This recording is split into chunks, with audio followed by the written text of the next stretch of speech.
ఇప్పుడు ఈ ఒక కుటుంబంలో ఇద్దరికి ఎత్తాడు, కానీ ఒక కుటుంబంలో ఒకరికి ఎత్తలేడు. ఇది రేవంత్ రెడ్డి ప్రాబ్లమా? అసలు మా ఒక్క కార్డు ఉన్నోళ్ళ ప్రాబ్లమా? నాకు రేషన్ కార్డు ఒకటే ఉన్నది, ఆధార్ కార్డు ఒకటే ఉన్నది. ఇప్పుడు నా పిల్లల పేరుతో నేను భూములు పట్టాలు చేయకుండా నా ఒక్కదాని పేరుతో నేను భూములు పట్టాల మీద నా ఒక్కదాని పేరు మీద 2 లక్షలు తీసుకున్నా. 3 ఎకరాల ఆస్తి పేరు మీద నేను ఒక్కదాని పేరు మీద నేను అప్పు తీసుకున్నా. నా ఒక్కదాని రుణం సొంపోలేదు. ఎవరది ఇది? మరి మేము ఇంకెక్కడికి పోవాలి? మళ్ళీ ఇప్పుడు కలెక్టర్ ఆఫీస్ పోతాం. ఇక అక్కడ ఉల్లిగడ్డ దగ్గర మండలం పోయినాం, ఆడే కాదన్నారు. బ్యాంక్ వచ్చినాం, అప్పు ఉన్నది అన్నారు. ఇక మళ్ళీ సోమవారం నాడు కలెక్టర్ ఆఫీస్ పోతాం. ఇక మాకు సాధన అవుతుంది. ముసలిదాన్ని 74 ఏళ్ళు నా రుణం పోలేదంటే నాకు సిగ్గు షేట్ అవుతుంది. నాకే వెళ్తాను చెప్పుకున్నాను, నాకు సిగ్గు అనిపిస్తాను. నేను 4-3 పోతానే అదే నీ ఒక్కదాన్ని పోలేదంటే నా కొడుకులు నన్ను కొడతాను, తీస్తాను. అగ్రికల్చర్ మేడం దగ్గర పోయి ఒక ఫైల్ ఇచ్చాను. ఫైల్ ఇస్తే ఉల్లిగడ్డ దానిలో పెట్టింది, మా మండలంలో పెట్టింది. మళ్ళీ అమ్మ మాకు పడలేదని పోయినా. పోతే మేడం ఏం చేసింది, అమ్మ ఆ ఫైల్ గవర్నమెంట్ పంపమంటలేదు, మేము పంపలేదమ్మా ఇంకా అనే దామెర మండలే ఉన్నాయని అగ్రికల్చర్ మేడం అన్నది. మరి అమ్మ మీరన్నా తీసుకోరాదని మళ్ళీ రెండోసారి పట్టుకొని పోయినా కానీ అక్కడనే ఇచ్చిన కదమ్మా, ఆ ఫైల్ లేకపోలేదు, మళ్ళీ తీసుకొని ఏం చేయాలమ్మా అని మళ్ళీ అగ్రికల్చర్ మేడం అన్నది. మీకు అప్పు లేనట్టు నాకు చూపిస్తుంది, మీరు బ్యాంకు పోయి బుక్కులు తెచ్చుకోకపోయి అన్నది. ఇలా బుక్కులు తెచ్చుకొని బ్యాంకుకి వచ్చినాం. బ్యాంక్ అయితే సార్లు ఏమంటారు, అమ్మ నీకు అప్పు ఉన్నది, నీకు బుక్కకి ఎట్లా ఇవ్వాలమ్మా, ఇలా అప్పు చూపిస్తామని ఈ సార్ అన్నది. కాకపోతే బ్యాంక్ వచ్చినాయి.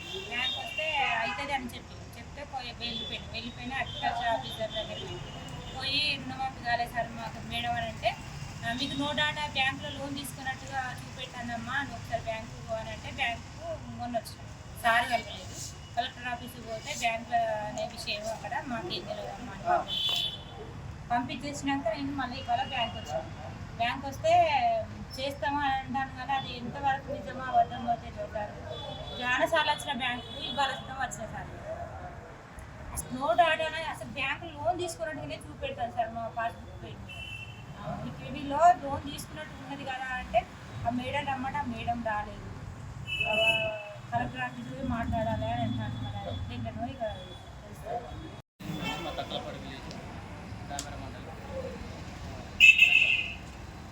రుణమాఫీ కాలేదు. 3 విధాలలో కూడా ఫస్ట్ అవుతుంది, ఫస్ట్ కాలేదు, సెకండ్ అవుతుంది, సెకండ్ కాలేదు, థర్డ్ అవుతుంది, థర్డ్ కాలేదు.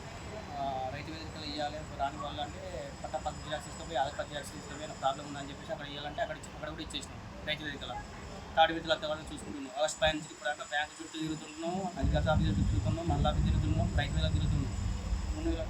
ఆగస్ట్ 5 నుంచి ఇంతవరకు అసలు రుణమాఫీ కాలేదు. దేనివల్ల అని బ్యాంక్ వచ్చి స్టేట్మెంట్ తీసుకుంటే 2018 నుంచి ఇప్పుడు కంటిన్యూ రిన్యూవల్ చేసుకుంటూ ఉన్నాం మేము. కానీ అయినా కానీ రుణమాఫీ కాలేదు. అసలు 5 సంవత్సరాలు ఒకసారి బ్యాంకులో ఫైల్ మార్చలేదు. ఇది బ్యాంకులో తప్పది, బ్యాంకులో నిర్లక్ష్యం అది.